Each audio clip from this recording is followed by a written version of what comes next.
Jadi kunci yang penting sekali, ya, kunci yang penting untuk bisa menjadi victorious warrior. Yes, kita peperangan rohani. Yes, kita menguduskan diri. Yes, kita nothing dan Tuhan yang lebih besar.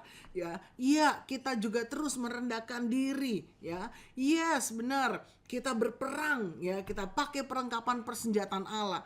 Tetapi ada satu hal yang simple, yang mungkin nggak terlalu diperhatikan orang. Tapi Tuhan katakan ini sebenarnya adalah important keys for being victorious warrior. Ya, kita akan belajar malam ini sama-sama, saudara. Saya percaya ada sesuatu yang Tuhan akan berbicara pada kita, ya. Important things, ya, for being a victorious warrior itu adalah focus on God. Ya, sama-sama walaupun di mute ngomong yuk 2 3.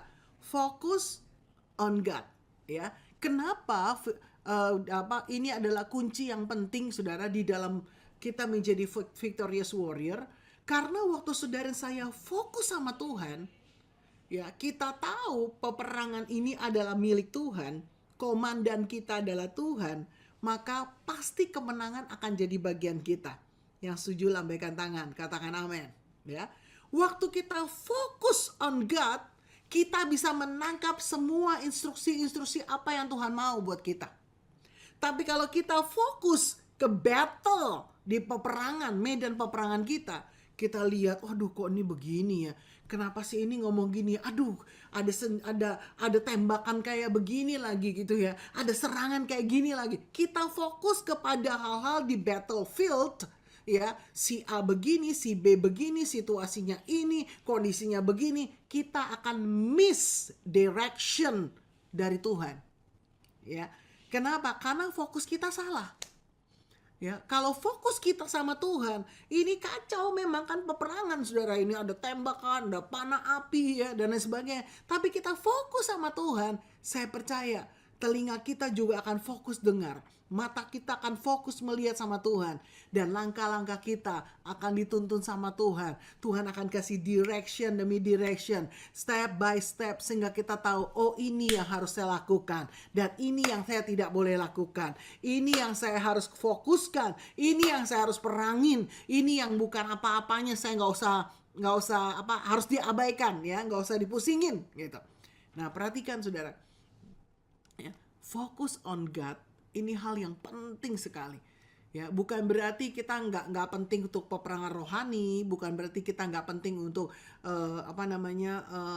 menjaga kekudusan. Itu semua sudah pasti, ya, dan kita sudah belajar di kelas-kelas yang lalu, ya. Nah, mari kita lihat fokus on God hari ini. Ada rema yang khusus yang Tuhan kasih, ya. Dikatakan dalam Yeskiel 44 ayat yang kelima. Walaupun di mute, baca yuk sama-sama 2 3. Tuhan berfirman kepadaku, hai anak manusia, perhatikanlah baik-baik, ya. Lihatlah dengan teliti, dengarlah dengan sungguh-sungguh segala sesuatu yang hendak kuperfirmankan kepadamu mengenai peraturan-peraturan rumah Tuhan dan segala hukumnya. Perhatikanlah baik-baik. Siapa yang diperbolehkan masuk ke dalamnya dan siapa yang harus ditolak dari tempat kudus. Waduh, ini tegas banget gitu, saudara, ya. Siapa yang boleh masuk, siapa yang ditolak gitu, ya. Berarti kalau kita mengerti siapa yang boleh masuk, saya percaya semua kita akan milih boleh masuk semua. Amin, ya, supaya kita bisa semua masuk di rumah Tuhan, ya. Tetapi yang dahsyat, saudara, ya, lihat semua yang huruf capital. Perhatikanlah baik-baik. Jadi, waktu saudara perhatikan baik-baik, itu otomatis. Pertama, mata kita melihat dengan teliti. Ya, waktu kita perhatikan baik-baik, mata kita akan melihat dengan teliti. Saya kasih contoh, saudara, ya. Saya kasih contoh. Waktu kita perhatikan baik-baik ketemu seseorang, kita langsung bisa kenalin, baru gunting rambut ya, gitu ya. Waktu kita perhatikan baik-baik seseorang, oh, frame kacamatanya baru, gitu, saudara. Itu otomatis akan ke-scan. Baru cat rambut, misalnya gitu, ya. Waktu apa? Kita perhatikan baik-baik. Tapi kalau kita cuma lihat sekilas, oh ya yang ini namanya Pak Tegas, orangnya kacamata, udah gitu aja. Contohnya gitu ya. Kacamatanya frame-nya baru apa enggak, ya kita nggak nangkep. Tetapi waktu kita perhatikan baik-baik, kita akan bilang, lah ini ada yang beda ini.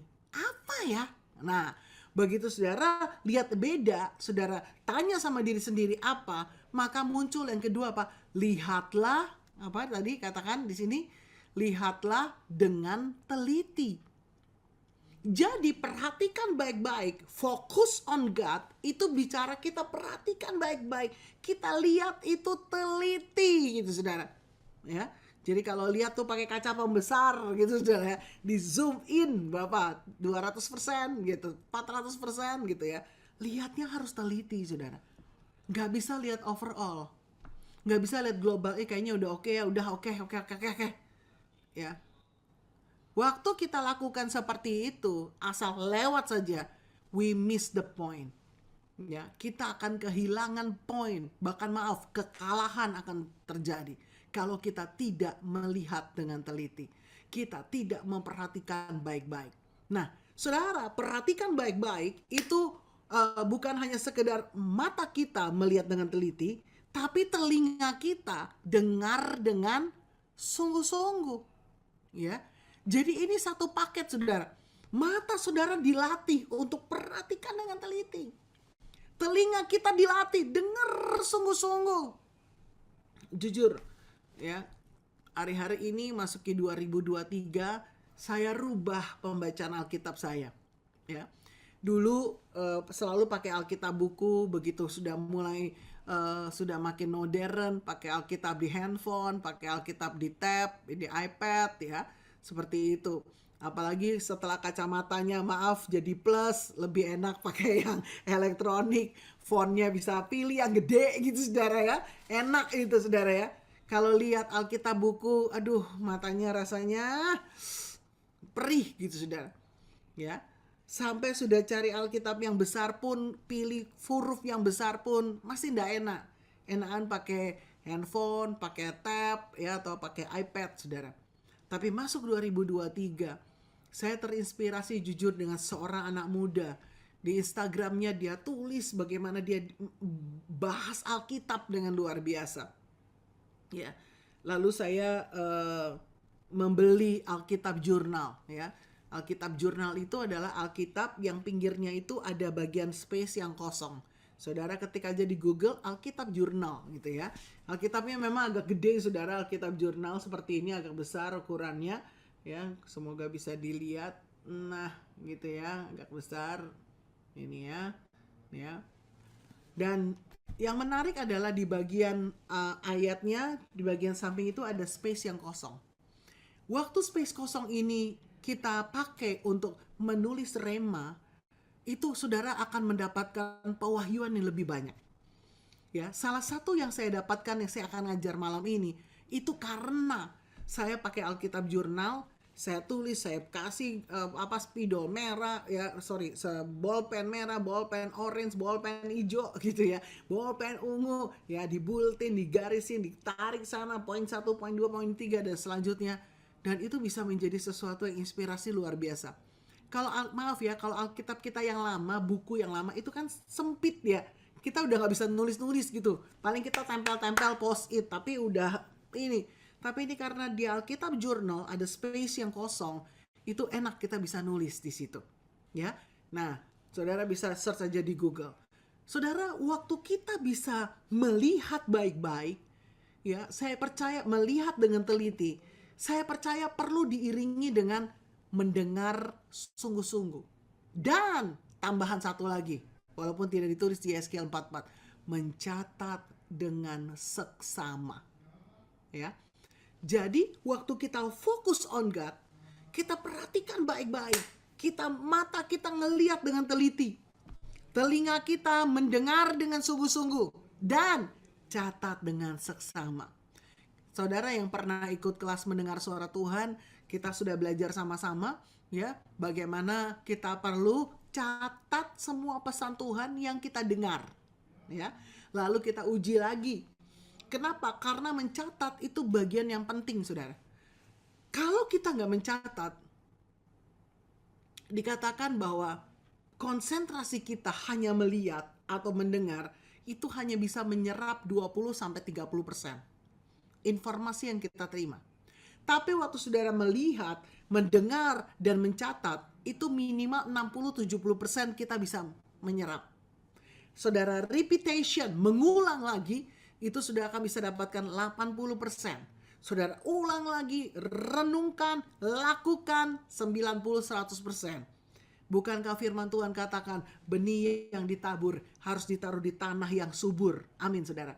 Supaya menghasilkan buah 30, 60, 100 kali. Ya, kalau tanah hati kita subur, kita perhatikan, lihat dengan teliti, dengar dengan sungguh-sungguh, mencatat dengan seksama. Seluruh bagian firman Tuhan saudara serap. Kita bisa melakukannya. Dan hidup kita pasti akan mengalami kemenangan demi kemenangan. Yang percaya kasih tepuk tangan, katakan haleluya. Ya, perhatikan nih baik-baik. Nah, kita lihat saudara ya. Apa saja yang perlu diperhatikan baik-baik. Dan lihat dengan teliti serta mendengar dengan sungguh-sungguh. Ya, dikatakan bahwa segala sesuatu yang hendak kufirmankan kepadamu mengenai peraturan rumah Tuhan dan segala hukumnya. Lalu kemudian ada perintah lagi, perhatikanlah baik-baik, saudara. Ya, waktu kita mau jadi victorious army, nggak ada cara lain, saudara. Perhatikan baik-baik strategi perang apa yang Tuhan mau. Ya, langkah perangnya seperti apa. Lihat dengan sungguh-sungguh siapa musuh kita. Ya, ini bicara peperangan, saudara ya, victorious army. Dengar dengan sungguh-sungguh apa instruksi Tuhan di dalam peperangan ini. Apa yang Tuhan mau. Biar ikut itu saja yang perlu kita lakukan. Yang setuju lambaikan tangan, katakan amin. Ya. Alkitab mencatat ada 235 kata tentang perhatikanlah. Baik di perjanjian lama maupun di perjanjian baru. Kalau satu kata itu sering dipakai bahkan sampai ratusan kali, berarti kata perhatikanlah itu kata yang sangat penting. Ya. Nah, kita akan lihat sama-sama saudara. Tuhan mau kita perhatikan baik-baik, bukan asal-asalan, ya. Lihat dengan teliti, detail seksama. Nah, ini tadi yang saya sudah katakan tadi ya. Ditambahkan lagi apa? Mencatat dengan seksama, ya, dicatat gitu saudara ya. Oke, baik. Perhatikan ini. Ada satu kisah di Bilangan pasal yang ke-9 ayat yang ke-15. Pada hari didirikan kemah suci, maka awan itu menutupi kemah suci. Ini pada zaman Musa. Kemah hukum Allah. Pada waktu malam sampai pagi, awan itu ada di atas kemah suci. Ya, dikatakan kelihatan seperti api.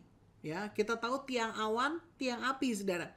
Pagi sampai sore, siang sore, tiangnya awan bentuknya. Seperti ini tiangnya awan, ya. Kenapa? Karena di padang gurun itu kondisinya sangat panas. Maka kalau ada awan jadi teduh, saudara. Dahsyat, saudara ya.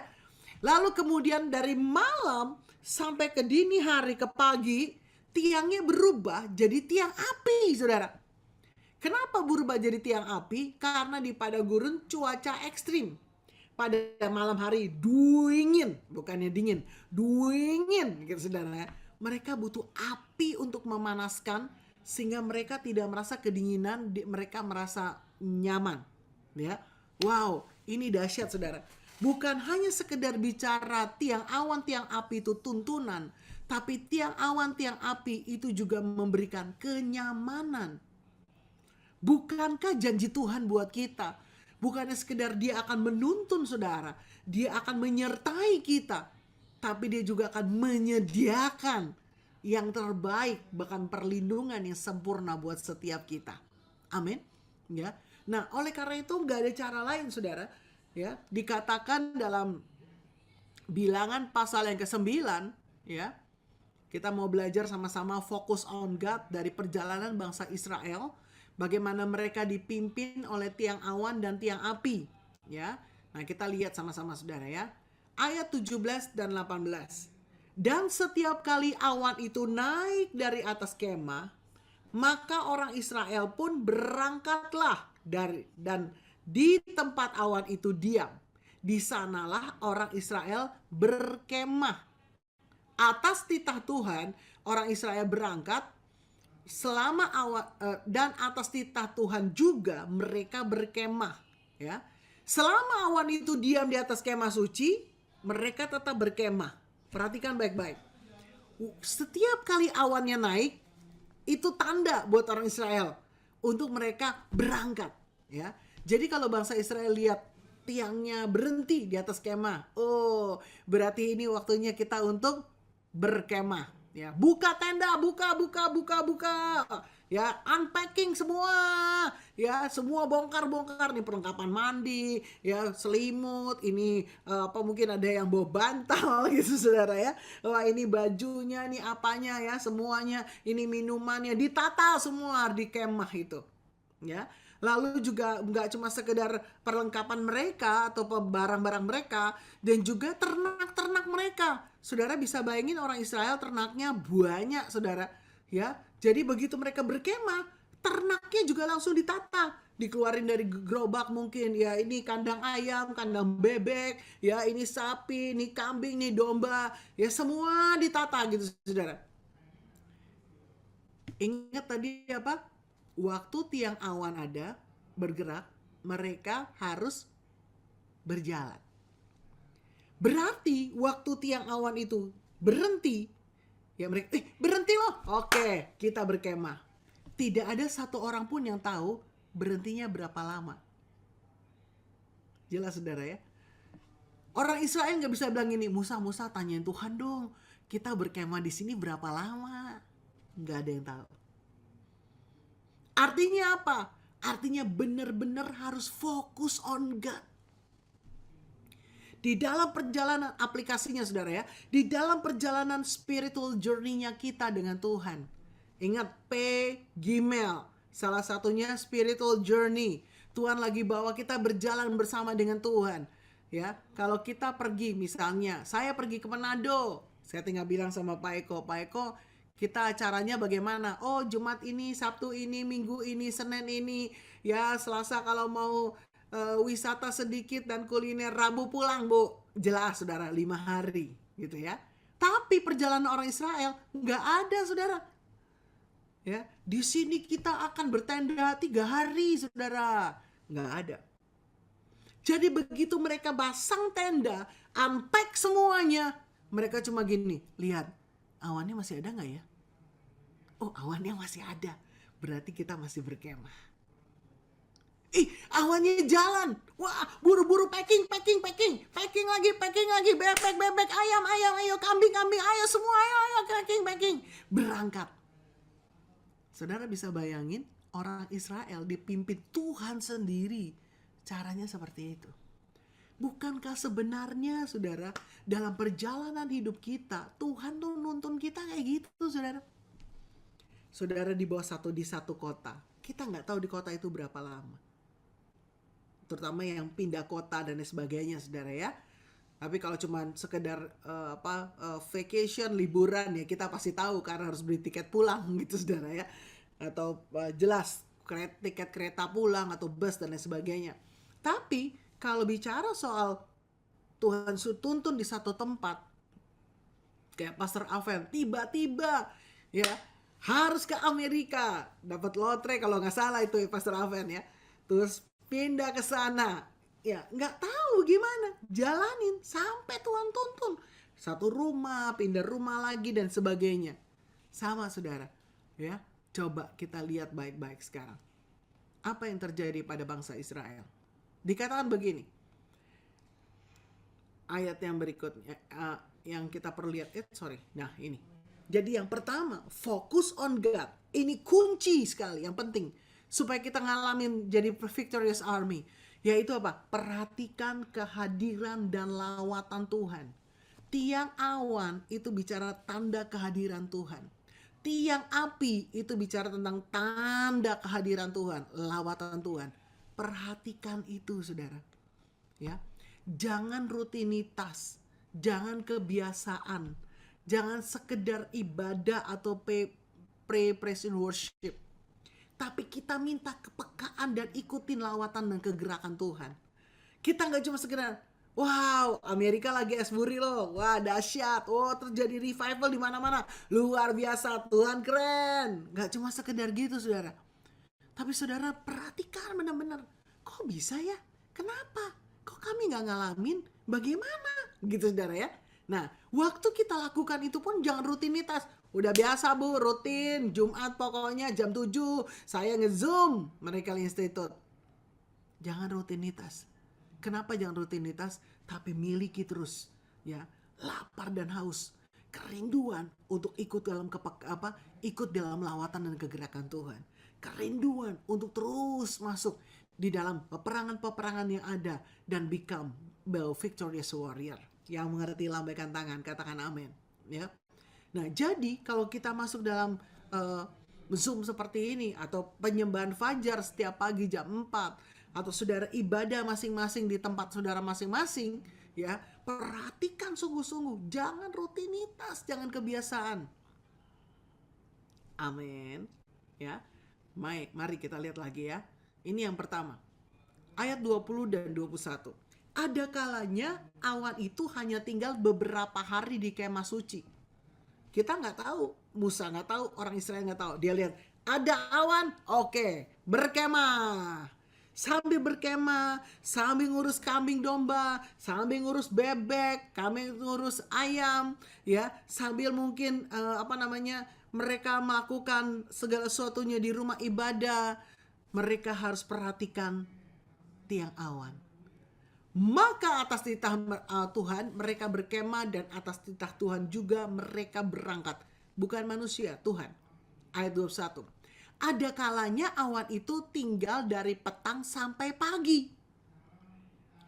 Ketika awan itu naik pada waktu pagi, ya, mereka pun berangkatlah.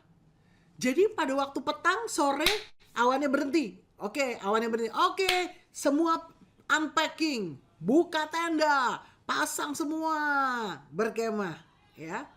Begitu pagi, habis mereka dapatkan mana, mereka lihat, tiang awannya jalan. Ayo packing, ayo berangkat. Ya, apabila awan itu naik, mereka pun berangkatlah. Saya mau tanya saudara sama saudara. Kira-kira kalau kita hidup pada zaman itu nyaman apa enggak? Saudara boleh ketik di chat. Ya, kira-kira kalau saudara hidup pada zaman itu stres enggak? Stres saudara ya, ada yang manggut-manggut. Enggak tahu, enggak jelas. Tiba-tiba jalan, tiba-tiba packing. Ya. Wah, ini kalau orang-orang yang maaf nih, orang-orang yang flekmatik gitu ya, orang-orang yang sukanya zona nyaman, wah stres banget deh. Ya, ini dia nih pada saudara ya, bagus responnya ya. Ada yang enggak, ada yang stres, ada yang tidak nyaman ya. Nggak enak saudara, benar-benar nggak enak. Tapi bukankah saudara kita perlu nangkep baik-baik di dalam tantangan hidupan kita hari-hari ini, to become a victorious army. Saudara harus tangkap timingnya Tuhan. Kapan harus bergerak? Harus keluar dari zona nyaman. Amin. Keluar dari zona nyaman. Kadang-kadang begitu udah zona nyaman tuh ya, enak banget gitu ya. Udah begini aja deh. Asik gitu. Tapi Tuhan gak suka itu. Tuhan pasti bawa kita. Memang gak enak buat kita. Tapi kalau kita mau jadi victorious army, kita gak bisa bilang begini, Tuhan, ini tempatnya bagus nih, tiang awannya bawa di sini aja, jangan gerak-gerak. Enggak saudara, tiang awan harus bergerak. Kenapa? Karena tiang awan itu akan menuntun masuk ke tanah Kanaan. Amin. Ya, kita cuma lihat yang berdasarkan di sekeliling kita. Wah enak nih kayak gini, udah nyaman nih, ya semuanya oke, tersedia, deket, bla bla bla bla. Tapi Tuhan bilang, kamu stuck di situ, kamu gak masuk tanah Kanaan. Tapi begitu kita follow tuh tiang awan, wow, kita akan berkata, makasih Tuhan. Berarti kami lebih dekat lagi dengan tanah Kanaan. Lebih dekat lagi dengan tanah Kanaan. Tidak hanya tinggal di perkemahan, tapi akan tinggal di rumah yang permanen. Kalau di tanah Kanaan mereka settle, dapat pembagian tanah gitu ya. Udah settle, sudah ada rumah, bukannya kemah lagi. Bukankah hal yang sama? Tubuh kita ini kemah sementara. Amin. ya aplikasinya saudara. Ini tubuh kita nih kemah sementara. Ada kalanya tubuh di dunia dibongkar. Kenapa? Karena kita akan ketemu dengan Tuhan, dapat tubuh kemuliaan yang permanen selamanya. Jadi jangan hanya sekedar mikir, gak enak ya. Tapi lihat goal akhirnya. Lihat tuntunan akhirnya. Yang mengerti lambaikan tangan, katakan amin. Tetapi dalam setiap perjalanan kita harus jadi pemenang. Amin. Ya. Wow, ada yang bilang asik banget Bu, ada tantangan ya. Amin banget, digoncang supaya keluar dari sarang. Ya itu, ya Raja Walinya harus jadi dewasa. Haleluya. Nah, jadi yang kedua, ini penting saudara. Hati yang fleksibel mengikuti terhadap lawatan kegerakan Tuhan. Ya. Kalau nggak fleksibel, dia akan marah-marah. Gimana sih Tuhan? Baru berkemah kemarin sore, sekarang jalan lagi. Aduh capek lah Tuhan. Ampun deh Tuhan, ampun. Kok Tuhan gitu banget sih? Udah gitu deh.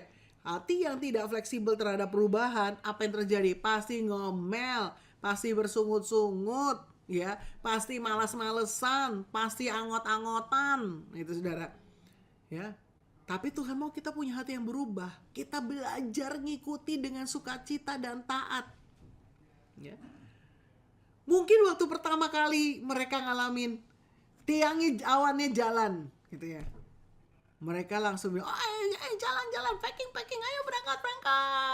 Ya, seneng saudara ya, lagi jalan-jalan gitu. Tapi begitu dia tiangnya berhenti, mereka berkemah. Aduh, udah enak nih ya. Pegal-pegal hilang, pijit dulu, apa dulu gitu saudara ya. Lalu kemudian 1 hari, 2 hari makin nyaman. Wih, udara di sini enak. Wah, pemandangannya bagus. Udah mulai cinta nih. Cinta situasi yang ada nih. Ya. Kita kemudian Tuhan naikin lagi tiangnya. Harus packing lagi. Mungkin ada yang bilang gini, gimana sih Tuhan? Enak di sini udah jangan jalan-jalan lagi. Capek tahu packing-packingan gitu ya. Nah, saudara yang pernah ngalami pindah rumah, pindah kos, gak enak saudara ya. Ya capek kan, betul. Tapi itu yang Tuhan gak mau saudara. Ya. Nah, perhatikan baik-baik. Ini kunci penting supaya jadi victorious army. Hati yang fleksibel terhadap perubahan. Kita gak bisa bilang, ini gimana sih? Kok jamnya berubah-berubah?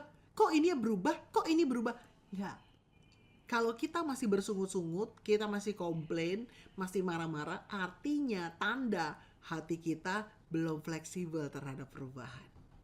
Cirinya gampang, saudara. Kalau nggak fleksibel terhadap perubahan, bisa ikuti tiang awan? Nggak bisa. Kalau nggak ikuti tiang awan, mati di padang gurun, tidak masuk ke tanah Kanaan. Itu ada risikonya. Ya. Boro-boro jadi pemenang, mati di padang gurun, ketinggalan. Nah, kita lihat lagi. Ayat 22 dan 23.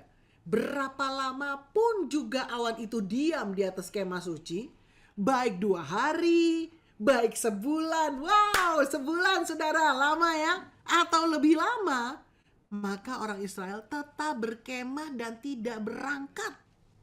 Tetapi waktu awan itu naik, barulah mereka berangkat.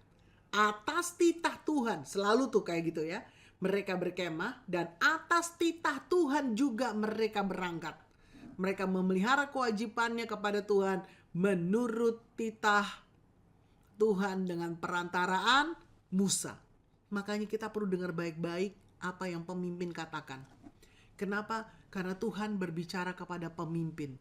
Tuhan memberikan titah, Tuhan memberikan tuntunan kepada pemimpin. Ya, kita perlu perhatikan baik-baik. Kita perlu doakan pemimpin, saudara. Supaya pemimpin bergerak dalam ketepatan dan ketajaman dari Tuhan. Ya, tepat dan tajam, tepat dan benar. Ya, itu saudara. Seperti halnya Musa. Dia perlu memberikan, begitu dia lihat tiangnya naik, Musa, saya percaya akan mengingatkan orang Israel. Ayo berangkat, tiangnya udah naik tuh, lihat tuh tiangnya naik. Ayo berangkat. Packing gitu saudara ya. Ayo bergerak. Makanya kalau kita masih, maaf saudara, bermain-main dengan dosa, kita belum move on dengan dosa kita. Boro-boro ikuti kegerakan Tuhan. Ini tiang awan, tiang api yang bergerak, ini kegerakan Tuhan loh. Ya, kita belum bisa move on. Kita masih pusing dengan persoalan kita. Fokusnya kita nggak Tuhan. Fokusnya kita masalah kita. Fokusnya kita persoalan kita. Fokusnya kita yang kita kerjaan yang saudara pusingkan. Fokusnya kita mungkin kemarahan kita, sakit hati kita. Kita nggak move on, stuck, tinggal di padang gurun. Ini bicara bukan hanya hidup saudara, keluarga saudara untuk masuk ke dalam berkat perjanjian Tuhan yang dahsyat. Ini juga bicara tentang pelayanan saudara, masa depan saudara. Yang mengerti lambaikan tangan, katakan amin. Amin. Ya. Jadi yang kedua tadi apa? Hati yang fleksibel terhadap perubahan. Fleksibel terhadap perubahan. Pokoknya nggak ada bersungut-sungut, nggak ada komplain, ya, nggak ada yang marah-marah begini begitu. Ikut aja, ikut. Minta sama Tuhan hati yang fleksibel, hati yang nurut, hati yang tunduk, ya. Yang mengerti lambaikan tangan, katakan amin, haleluya. Baik. Wow. Jadi yang ketiga, kuncinya adalah percaya tuntunan dan lawatan kegerakan yang sedang Tuhan kerjakan itu selalu untuk kebaikan kita.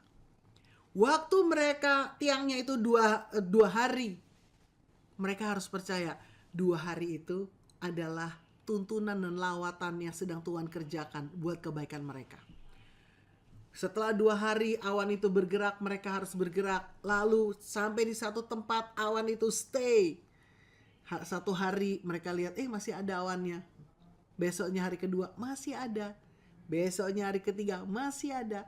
Hari yang ke-30, masih ada. Berarti mereka harus percaya bahwa itu tuntunan Tuhan atas mereka yang terbaik. Di tempat itu 30 hari misalnya.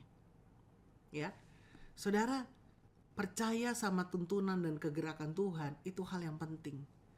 Kadang-kadang Tuhan bawa kita di satu pekerjaan, di satu pelayanan yang mungkin kok gak enak ya Tuhan, kok situasinya begini ya, kok ada orang yang begini yang mungkin gak nyaman buat kita. Tapi kalau buat Tuhan itu baik buat kita, membentuk kita, sampai proses kita selesai, ya, apa yang terjadi? Kita keluar, lewatin proses itu. Kita percaya ada pembentukan Tuhan yang dahsyat. Nah ini dia saudara. Jadi kita jangan lihat ke belakang. Ya, kalau saudara lihat bangsa Israel, begitu mereka ngalami sesuatu, mereka langsung bilang begini, lebih baik kami mati di Mesir, lebih baik kami kembali ke Mesir. Lihat, sebelumnya mereka selalu seperti itu tuh saudara. Ada sesuatu aja, nggak ada air. Misalnya bosen makan mana, ya perlu daging. Ya, kalau sudah baca, wow, ngeri saudara. Dan benar, mati di padang gurun. Tapi kita berdoa, saya berdoa, murid-murid Miracle Institute di sini nggak ada yang mati di padang gurun. Engkau tidak stuck di padang gurun. Engkau move on, kau berjalan terus dalam tuntunan Tuhan. Kenapa? Karena engkau percaya tuntunan Tuhan, lawatan Tuhan itu adalah yang terbaik. Membawa kita kepada masa depan yang penuh dengan harapan. Terobosan masa depan yang dahsyat, yang gila gemilang. Kemenangan demi kemenangan. Yang percaya kasih tepuk tangan, katakan haleluya, haleluya, haleluya. Yes. Ya. Hati yang fleksibel terhadap perubahan. Yang kedua adalah percaya lawatan Tuhan, tuntunan Tuhan itu yang terbaik.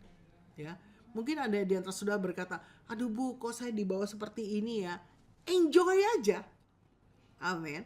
Mana bisa enjoy Bu, stres misalnya. Ya, jangan fokus ke masalahnya, fokus sama Tuhan.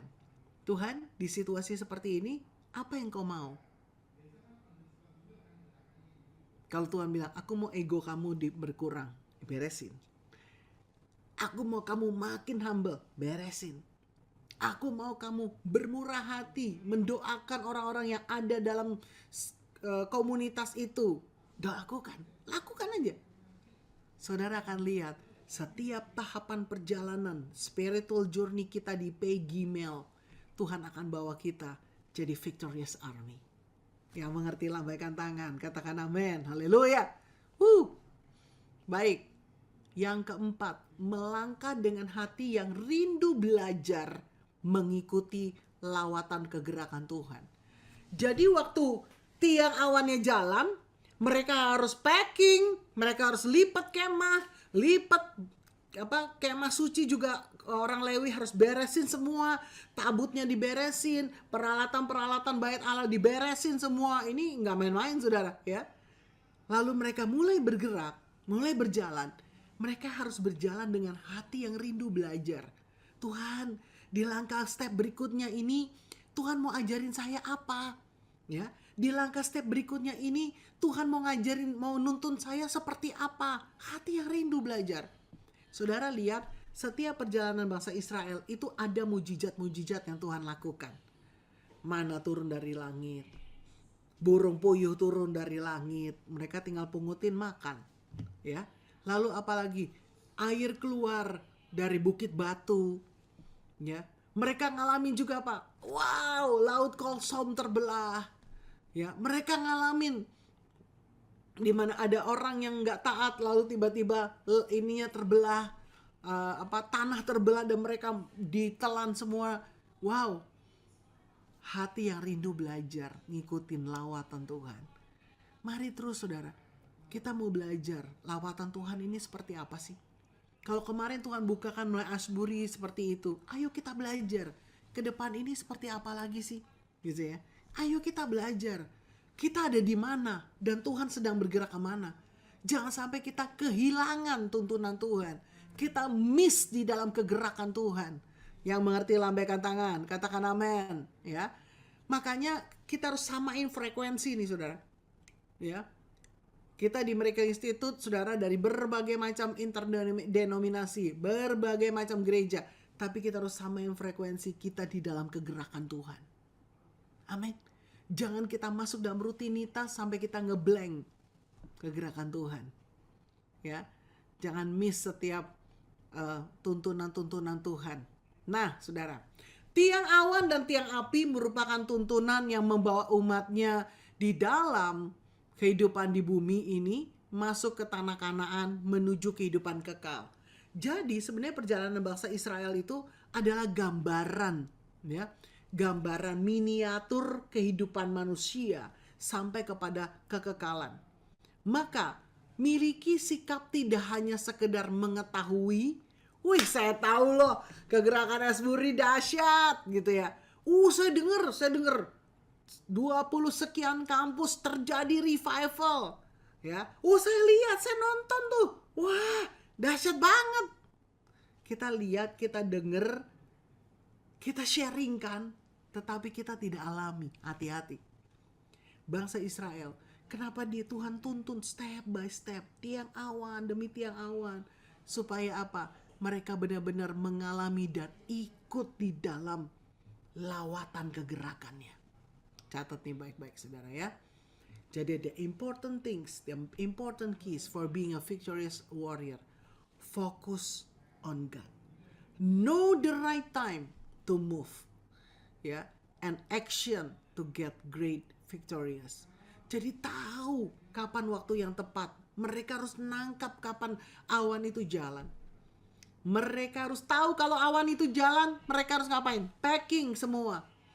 Orang Lewi ada bagian masing-masing, beresin tenda-tenda kemahnya, kemah suci, saudara, ya. Beresin peralatannya, beresin roti petunjukan, beresin kandil emas, beresin tabut Allah. Itu mereka harus lakuin, saudara. Mereka berjalan sama-sama. Know the right time and know the right action. Bukankah kita sama-sama belajar memasuki Pegimel? Saudara dan saya harus perlu apa, saudara? Isakar anointing. Jelas, saudara, ya? Ingat, saudara, ya? Isakar anointing. Knowing the right time, knowing the right action. Supaya apa? Kita terus ikut di dalam kegerakan-kegerakannya Tuhan. Hati yang fleksibel terhadap perubahan. Hati yang percaya akan tuntunan Tuhan. Hati yang mau belajar akan tuntunan Tuhan. Dikatakan apa? Perhatikan baik-baik melihat dengan teliti, mendengar dengan sungguh-sungguh, tambahin, mencatat dengan seksama, dengan detail.